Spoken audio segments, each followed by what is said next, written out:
A warning before I start off. I'm a huge Homestuck fan. I've got t-shirts, I've got books, I've got little figures, and I've bought tons of the music. So I'm probably going to be a little biased. Take my review with a grain of salt if you need to. Really, you should any review, because it's just one person's opinion, but whatever. Let's get this started. Hiveswap is a game based on, in, and heavily inspired by Homestuck, a webcomic created by Andrew Hussie back in 2009. Homestuck was a webcomic filled with video game, coding, and a ton of bad film references, among a million other things. In 2012, Andrew Hussie announced, with the amazing growth of the webcomic and its community, that he wanted to create a video game based off of the property, and launched a Kickstarter soon after that, which was extremely successful. The Kickstarter got nearly $2.5 million in pledges, and it's very easy to say that people were really excited about the possibility of a Homestuck-based video game. Some 5 years later, and a few roadblocks here and there, the old gentleman, the first episode of the game came out. That was just a little bit of background on Hiveswap, and now for the actual review. First up, we've got the graphics. The art in this game looks amazing. From the very first scene that you see to the last one that plays as the game closes out, you'll almost want to play the game again just to look at the backgrounds and see if you can find more cool little details that you missed the first time. Every area and room in this game has charm and personality. If you're a fan of the art direction of Homestuck and the kind of general personality that the art from that has, you'll be right at home here. And even if you're not, there's a whole lot to like when it comes to the art of this game. Every piece of art has its own little personality and vibe to it. It's like every artist kind of knew going in how to make something that spoke for itself but then still went with everything else that was going into the game. Like this. This is probably my favorite piece of art in the whole game. I just love it so much, and I wish I honestly had it in my home. I wish I just had a framed picture of it, or even a stuffed version of it. I would love to have this.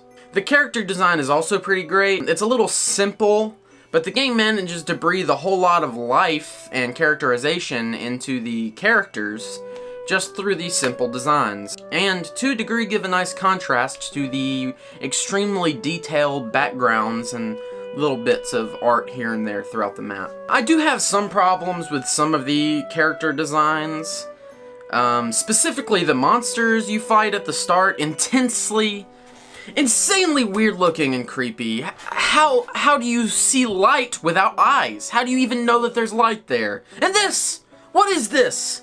It's basically like a footstool with little feet and teeth. Ah, what the fruck? Sound-wise, we've got kind of a mixed bag, leaning towards great, like a bag of trail mix with a lot of M&Ms, but also a few dates and raisins. If we're talking music, as with Homestuck, if you know Homestuck, the music is just phenomenal. They contracted Toby Fox to do music for the game again, a veteran of both Homestuck and his own game, Undertale, and a newcomer by the name of James Roach. Both Toby and James give the soundtrack to this game just a lot of character and artistry. It's a really amazing soundtrack. While sometimes the music can be a bit too simple for my taste, and maybe even a little bit overly video gamey, if that makes sense, it's still freaking fantastic. Even if sometimes it does drag on a bit too long, if you stay in one room for too long. But that's about it. That's all the complaints I have for the music. You can also, at times, tell the difference between the two people working on the music. There were a lot of times in the game when I could definitely tell which tracks were more heavily influenced by Toby Fox, because I listened to a lot of his music in my free time. Personally, the Homestuck and Undertale soundtracks are just wonderful musical experiences that I listen to in my free time quite a bit.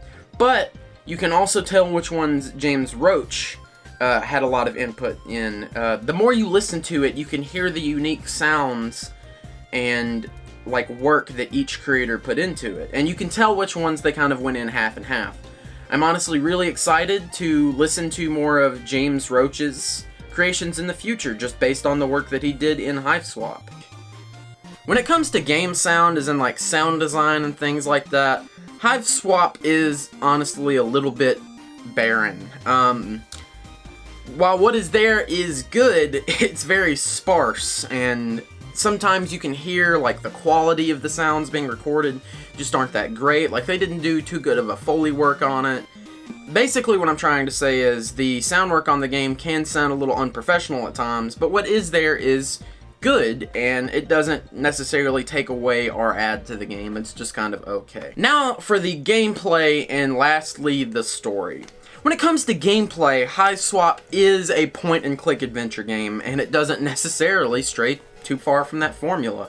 You find items which you use to go solve puzzles and to get from point A to point B, and to get other items. I give a hand to the creators of Hiveswap for not making the puzzles overly ridiculous and hard to solve.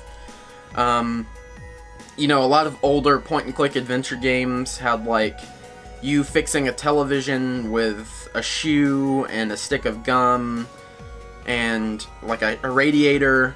In this game, to use a radio, you combine batteries with the radio, and it makes the radio work. I mean, you do have to find the batteries first, but it's not that hard if you actually look around the map and use your head, you know? I did find the game was a bit short.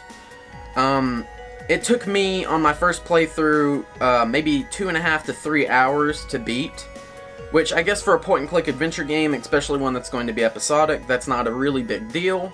And I did, in all honesty, play through the game 2 more times after that just to see anything I missed, and it was pretty fun every time that I played through it. Now, when it comes to the content of the game, this is probably my biggest complaint with the entire game. The actual gameplay in comparison to like reading and the writing is very minimal. You're going to be doing a lot of reading when you're playing Hiveswap. Which, if you're a Homestuck fan, you probably saw this coming. You know how Andrew Hussey makes things. There's a lot of reading, there's a lot of development. A lot of that is going on in this game. And of course, that's not a bad thing, but I do feel like it could be a turnoff to some people who have come to the game to play a game. I'm a gamer. I play a lot of video games in my spare time, probably too much. And it was one thing I noticed. While I loved reading everything that was written, I thought a lot of the descriptions for items and little things were funny. I thought a lot of the dialogue was funny and entertaining, and it kept me reading and wanting to know more about these characters.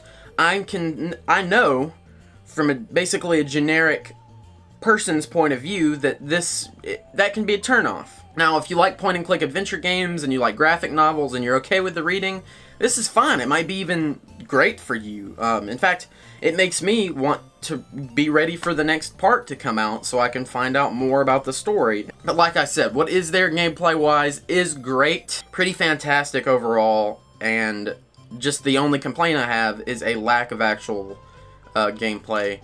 And since I just talked about all the text, the story in this game is fantastic. I'll just be honest. It flows well. All the extra content that's in it is really great. There's little jokes that you can get. Every item, when used on an item in the world, has a unique description that can be funny. There's little things that you can get, achievements that you get for doing things.